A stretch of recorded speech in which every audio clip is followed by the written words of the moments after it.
Top, je suis un muscle plat triangulaire superficiel qui recouvre la quasi-totalité de la partie supérieure du dos, essentiel à la stabilité de l'épaule et au mouvement de l'omoplate. Je suis le trapèze. Aujourd'hui, je vais effectivement te parler des trapèzes, mais aussi de ses frères jumeaux, les rhomboïdes, qui sont certes plus profonds, mais qui travaillent en synergie avec ce dernier. Pour rendre la vidéo plus digeste, j'ai découpé le groupe du dos en trois parties. Une première qui est déjà disponible sur ma chaîne sur le grand dorsal, celle-ci qui traitera du trapèze et des rhomboïdes, et une dernière partie qui suivra sur l'arrière d'épaule, le grand et le petit rond. Tu veux exploser tes perfs et ton physique, que je t'apprenne à ne plus subir ton lifestyle, mais à enfin avoir une pratique qui te fait kiffer. Clique sur le premier lien dans la description pour récupérer mon e-book gratuit qui t'apportera tout ce dont tu auras besoin pour créer ton programme d'entraînement. Tu imagines peut-être que le trapèze ne sert qu'à faire des shrugs dégueulasses, mais il a en fait une multitude de fonctions. Et pour le développer correctement, au même titre que les rhomboïdes, il va falloir s'intéresser un minimum à l'anatomie et à la biomécanique de ces muscles, et notamment à l'orientation de leurs fibres. On attaque donc cette vidéo avec une petite partie anatomie et biomécanique, parce que savoir localiser le muscle travaillé, comprendre sa structure et ses fonctions va grandement améliorer la qualité de tes séances. Bien entendu, je te donnerai la liste des meilleurs exercices pour développer tes trapèzes et tes rhomboïdes, juste après cette partie. Le trapèze est donc un muscle plat triangulaire, constitué d'un ensemble de faisceaux musculaires avec des orientations de fibres différentes en fonction de l'origine. On retrouve le trapèze supérieur qui prend son origine sur l'os occipital et sur le ligament nucal, puis de la première à la septième vertèbre cervicale, avec des fibres obliques en bas et en dehors. Le trapèze moyen a pour origine les vertèbres C7 à T4 et il a des fibres horizontales. Et pour terminer, le trapèze inférieur, qui a pour origine les vertèbres T4 à T12, avec une orientation de fibres oblique en haut et en dehors. Les trois faisceaux du trapèze s'insèrent presque au même endroit, avec cependant des petites nuances. Le trapèze supérieur s'insère sur le tiers latéral de la clavicule, le trapèze moyen sur l'acromion et l'épine de la scapula, et le trapèze inférieur sur l'épine de la scapula. Allez, on termine avec le grand et le petit rhomboïde. Le petit a pour origine les vertèbres C7 à T1 et le grand les vertèbres T2 à T5. Les deux s'insèrent sur le bord médial de la scapula, mais ont cependant une nuance dans l'orientation de leurs fibres. Le petit a une orientation oblique en bas et le grand horizontale. Ça y est, on a déjà passé le plus dur. On passe maintenant aux fonctions de ces muscles. Et comme tu vas le constater, les rhomboïdes et les fibres horizontales et verticales du trapèze vont travailler en synergie pour permettre le mouvement scapulaire. Les rhomboïdes permettent donc l'adduction, la rotation vers le bas, l'élévation et la stabilisation de la scapula. Les fibres supérieures du trapèze permettent l'élévation et la rotation vers le haut de la scapula, puis l'extension et la flexion latérale du cou. Les fibres moyennes du trapèze permettent quant à elles l'adduction de la scapula et les fibres inférieures du trapèze permettent la dépression et la rotation vers le haut de la scapula.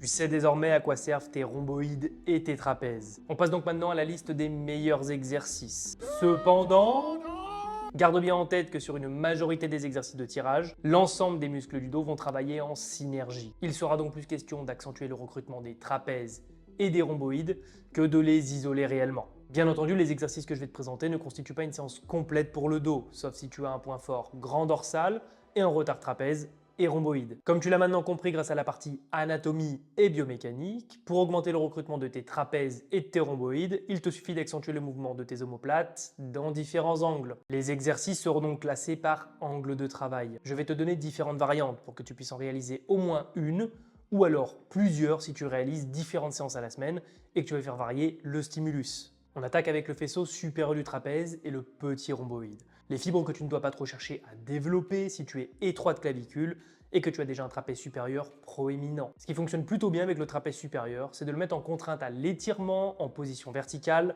avec d'énormes charges. Pour s'en rendre compte, il suffit de regarder les trapèzes des haltérophiles ou encore des strongman qui passent leur temps à retenir d'énormes charges à bout de bras. Pour ça, j'ai trois mouvements à te proposer qui, en plus d'exploser ton trapèze supérieur et ton petit rhomboïde, te permettront de développer toute ta chaîne dorsale, de travailler ta sangle abdominale et ton grip, si tu n'utilises pas de sangle sur le mouvement. Le premier mouvement, c'est le rack pull en super lourd. Alors, tu vas régler les sécurités de la cage pour avoir juste à te redresser de 5 ou 6 cm, ce qui te permet de rester droit et d'apporter de la contrainte uniquement sur tes épaules qui vont naturellement être attirées vers le sol à cause de la charge. La seule chose que tu as alors à faire, c'est de résister à l'étirement et essayer d'élever ton omoplate. Résiste entre 3 et 5 secondes par répétition, puis repose la barre sur les sécurités. Enchaîne 10 à 15 répétitions jusqu'à ce que tes trapèzes n'arrivent plus du tout à retenir l'abaissement de tes épaules. Je te conseille de monter progressivement en charge et de réaliser des élévations d'omoplate tant que c'est encore possible. Et n'utilise pas de sangle tant que ta poigne tient bon, ça rajoute du travail de grippe. Pour plus de contraintes, tu peux faire des toutes petites flexions, extensions de genoux, ce qui va créer des rebonds sur ta barre, ça rajoute vraiment de la tension sur ton trapèze et tu te rapproches un petit peu de la contrainte que peut ressentir un haltérophile lors de ses mouvements d'assistance. Un exercice auquel on ne pense pas et qui permet pourtant un énorme travail des fibres supérieures et moyennes du trapèze, c'est le RDL, ou toutes les variantes de soulevé de terre. Et oui, il permet une mise en tension continue du trapèze, au même titre que le rack pull, si ce n'est que les fibres moyennes seront plus sollicitées de par la bascule du buste en avant. Si tu réalises déjà une ou deux variantes de soulevé de terre à la semaine, je ne te conseille pas de réaliser un rack pull en plus. Tu devrais avoir suffisamment de stimulation pour avoir de bons gros trapèzes supérieurs bien juteux. Une troisième variante un peu plus fun et plus cardio, c'est la marche du fermier. Concrètement, elle amène les mêmes intérêts que le rack pull, si ce n'est que tu ne pourras pas travailler aussi lourd et que tu seras en déplacement. L'avantage du déplacement, c'est que ça engendre du mouvement sur l'épaule et donc de l'intervention du trapèze et des rhomboïdes dans la stabilisation de l'omoplate et de l'épaule. Une des limites, c'est que tu as besoin de beaucoup d'espace pour réaliser ce mouvement. Par exemple, pas la peine d'y songer dans un fitness park à 18 h. Pour cet exercice, tes trapèzes doivent être à leur limite entre 20 et 30 secondes, ce qui est déjà énorme en réalité. Si tu dépasses largement, tu peux prendre de plus grosses haltères. Pour te donner une idée de la complexité et de la longueur de l'effort, regarde l'épreuve des valises dans les compétitions de strongman. J'aurais pu te conseiller tous les mouvements d'assistance d'haltérophilie, comme le tirage haut d'arraché en suspension départ mi-cuisse en puissance. Bon là j'ai parlé chinois, mais en gros ça ressemble à ça. Ce sont des exercices redoutables pour les trapèzes supérieurs et les rhomboïdes. Malheureusement ils sont très techniques. Mais je t'en parle quand même au cas où tu as envie de tester et que tu te demandes quel muscle ça va développer. Les fibres horizontales du trapèze et le grand rhomboïde vont être davantage recrutés sur tous les mouvements de tirage horizontaux, notamment quand tu accentues le mouvement d'adduction et abduction de la scapula ou de l'omoplate. Pour cette zone, on attaque avec la low row hammer stretch qui permet d'obtenir une grosse tension d'étirement et d'avoir en plus une trajectoire ascendante qui va te faire légèrement élever ton omoplate et donc rajouter du recrutement sur les fibres supérieures du trapèze et du petit rhomboïde. L'action principale reste l'adduction de l'omoplate, donc un recrutement important des faisceaux horizontaux du trapèze et du grand rhomboïde. Sur ce mouvement, tu vas taper des séries assez lourdes, entre 6 et 10 répétitions, avec une belle phase excentrique, avec ce genre de tempo, 3, 1, 1, 0, pour profiter au maximum de la tension à l'étirement. Pour ce qui est du mouvement, concentre-toi surtout à rapprocher tes omoplates sur le tirage. Je te déconseille de dépasser 10 répétitions à cause de l'écrasement du sternum. Ça gêne vachement pour respirer, et ça limite forcément tes séries sur la durée. Je te présente une deuxième machine qui, dans la configuration dans laquelle je vais te la présenter, permet d'accentuer la phase de contraction. C'est la isolatérale prise large, pied au sol. Sur cette machine, la prise large en pronation est bonne et permet de moins avantager le grand dorsal dans le tirage, puisque ton coude sera moins collé au tronc. La consigne d'exécution reste la même que sur la low row. Concentre-toi sur l'adduction de tes omoplates et sur l'abduction à l'étirement. Si tu veux gagner un peu de tension à l'étirement, tu peux placer un pad de yoga ou un tapis sur le dossier devant ton sternum. Ça modifiera légèrement le levier sur la machine et tu auras un peu plus de contraintes à l'étirement. On finit sur cet angle avec une variante qui ne nécessite pas de machine, le rowing sur banc 30 degrés aux haltères. La nuance avec la variante pour le grand dorsal, c'est que tu vas chercher à amener ton coude légèrement plus à l'extérieur pendant le tirage et chercher l'adduction de tes omoplates pendant la contraction. Laisse tes omoplates s'éloigner au maximum à l'étirement. Tu dois ressentir ton trapèze s'étirer et ne pas chercher à tirer le coude le plus haut possible, mais plutôt le contact entre tes omoplates sur la face concentrique. Plus tu inclineras ton banc, plus tu recruteras ton trapèze supérieur et ton petit rhomboïde. La fourchette de répétition peut être assez large sur ce mouvement. La seule limite, c'est ton setup. Si tu es en galère pour récupérer tes haltères, privilégie les séries plutôt longues. Sinon, tu peux tout à fait envoyer du lourd entre 6 et 10 répétitions. Allez, un petit dernier pour la route. Le rowing planche. Exercice qui peut être tout à fait redoutable dans cet angle de travail. Mouvement très stable avec un standard de répétition. Encore une fois, concentre-toi sur la fixation, défixation de tes omoplates et marque un temps d'arrêt à l'étirement. Pour le choix du nombre de répétitions, le rowing planche est un mouvement qui présente très peu de risques. Tu peux donc viser des séries très lourdes